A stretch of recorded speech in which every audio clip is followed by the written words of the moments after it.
Hello, I'm Jane Pfeiffer, founder and president of Fieldtrip. At Fieldtrip, we help nonprofits reduce their largest expense. It's the expense caused by IDKs.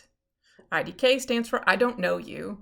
I don't know if this problem can be solved. I don't know if you can help me or that I should help you.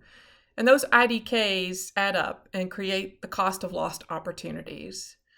So in nonprofits, we often hear about the need to tell stories. Storytelling shows up in almost every article and conversation about nonprofit marketing. But I also think I have my theme in these videos, and that's a good practice to have. But do we take it to the extent where it's really making impact? Is it the story about one person and how they overcame, some, insurmountable obstacle? Now they're in a better place. If it is that simple, then we need to talk. Because you need to tell, by all means, capture the stories and tell them, capture the photos, the emotion, but add alternative endings.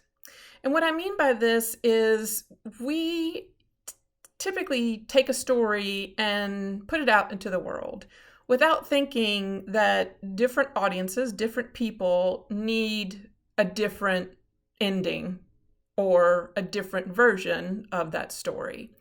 So there's a couple things to think about as you look back and evaluate your story. So this seems obvious, but first and foremost is opt-in. Yes, obviously you've got the person's permission to capture their story and to share it, but do they really understand that that permission is there now and forever? Their cute child of 10 that went through an incredible position with them as a parent, will they want to be, on the internet in that story when they're older?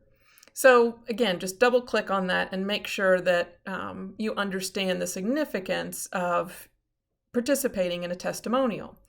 And then intent. What is your intent? And is it supported? Does it support the mission? Or does the mission need to be stated?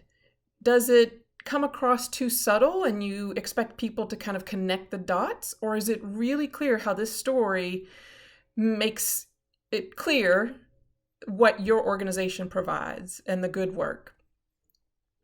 Focus. We tend to focus on the middle part of the story because that's the part we play.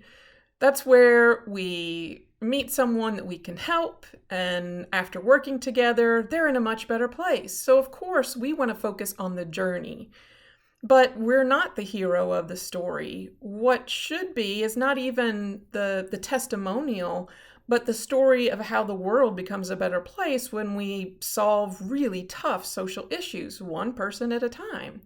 So focus on telling the story in the before and after, not so much about the journey. So imagine, working with a recovery center that allows moms to stay with their children. So the before story might go like this, a mother recognizing that she put off getting support for her substance use disorder for 3 years, because she just knew that getting help for herself meant that she might lose her children temporarily or possibly longer. And it was impossible to choose between being a mother and taking care of herself. But the after story is that she found a place where she didn't have to make that tough decision. And that made all the difference in the world. And now she's in a place where she understands that what her children needed most was a healthy mom, and in a space that she could take care of herself and them. It's not about how she got there, but it's about the emotions and the context of the before and now what happens as a result. And then give the gift of choice in your stories. Change the ending depending on the reader. So if you were taking the same story and you're talking to maybe a community group, lots of mothers, they're going to really identify with the tough choice of caring for yourself or being a mother, and how incredibly difficult, impossible that decision would be to make. If you're talking to the board of directors, weave into the story the social services costs that was created by the 3 years where she thought recovery support wasn't an option for her, and what will be avoided in the future, knowing that now, she has a healthy whole family moving forward. If you're talking to your staff, bear in mind the moment where she decided to come forward and ask for help. What prompted that?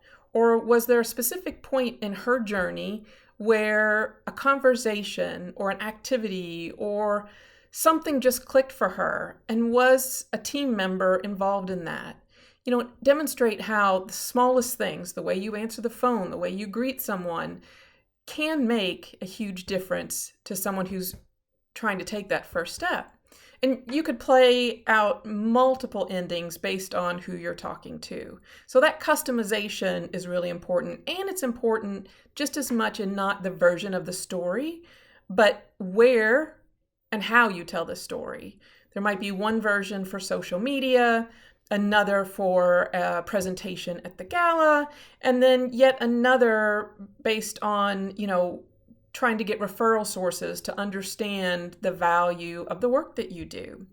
So it's tough work, and nobody is out there asking for you to tell them a story, right? That's why we put off this work. It's hard. And because there isn't pressure, there's not a tangible problem, or like I said, that person asking us to tell them the story. But if you're going to put in the effort, you need to go all in and make it hyper relevant to the people who are reading or listening to your story, and hyper relevant or appropriate for the context or the tactic in which you're using to tell the story. Stories matter, especially ones that play to our audience's interests. Thanks for watching. Visit wearefieldtrip.com/nonprofits to see more videos.